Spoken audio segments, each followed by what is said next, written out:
আগে আমার একটু সাহস কম ছিল, তখন আমি ধরেন কেটে হাতে করে নিছি। তারপরে আবার বলি যে না, এটা আসলে একটা মানবতার পক্ষে আসে না।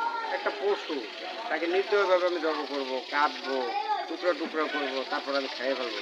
এটা তো মানুষকে তো মানুষই এভাবে নির্দয়ভাবে কেটে টুকরো টুকরো করে খেয়ে ফেলছে।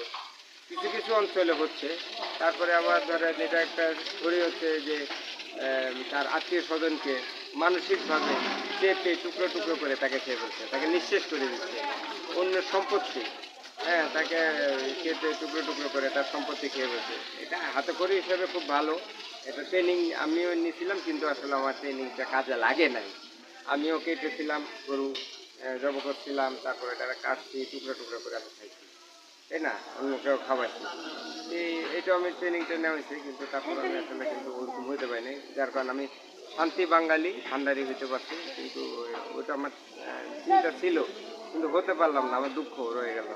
এই কথাটা বললাম, আপনারা বিষয়টা চিন্তা করবেন এবং ভাববেন যে এটা আসলে মানবতা পক্ষে না মানবতার বিপক্ষে এটা ট্রেনিং নেওয়া হচ্ছে। এই ট্রেনিংটা হাতে করি আমিও নিয়েছিলাম, কিন্তু আমি পারলাম না। আপনারা হাতে করি নেন, সামনে ধরেন আপনার যদি কলিজাটা ছোটো থাকে, বড় হয়ে যাবে, পশুকে জব করবেন, টুকরা টুকরা করবেন, খেয়ে ফেলবেন, সবাই মিলে খাবেন ভাগে যুগে। আর এটা পরবর্তী ট্রেনিংটা হচ্ছে যে আত্মীয় স্বজন বা অন্য সম্পত্তি আপনি ওটা কেড়ে নেবেন, কেড়ে নিয়ে তারপর এটাকে টুকরা টুকরা করবেন, তারপর খেয়ে ফেলবেন।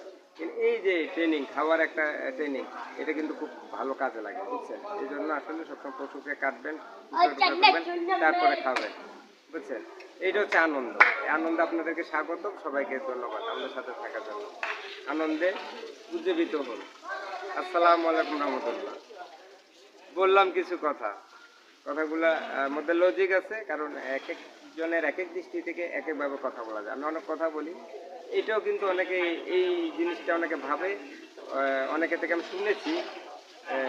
এই আমি যে কথাগুলো বললাম, অন্যদের কথাগুলা তারা আসলে বলতে পারে না, আসতে পারে না, তাদের কথাগুলো আমি তুলে ধরলাম। এটা আমার কথা না, ওটা অন্যজনের কথা আমি তুলে ধরলাম।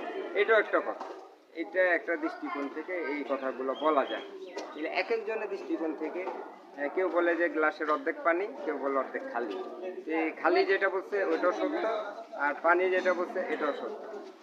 এই যে আনন্দ, এই যে দেখেন উৎসাহ উদ্দীপনা, এই আসলে এটা এই যে একটা উৎসাহ চলছে, হ্যাঁ হ্যাঁ, পশুকে কাটতে হবে, কেটে টুকরা টুকরা করে খেতে হবে, আনন্দ উদযাপন। আসলে আনন্দ আপনাদেরকে স্বাগতম জানাই। আপনারা আনন্দ অংশগ্রহণ করুন এবং হাতে করে নিন, কীভাবে কাটবেন, টুকরা টুকরা করবেন, খেয়ে ফেলবেন। সবাইকে ধন্যবাদ, সাথে থাকার জন্য। আসসালামু আলাইকুম রহমতুল্লাহ।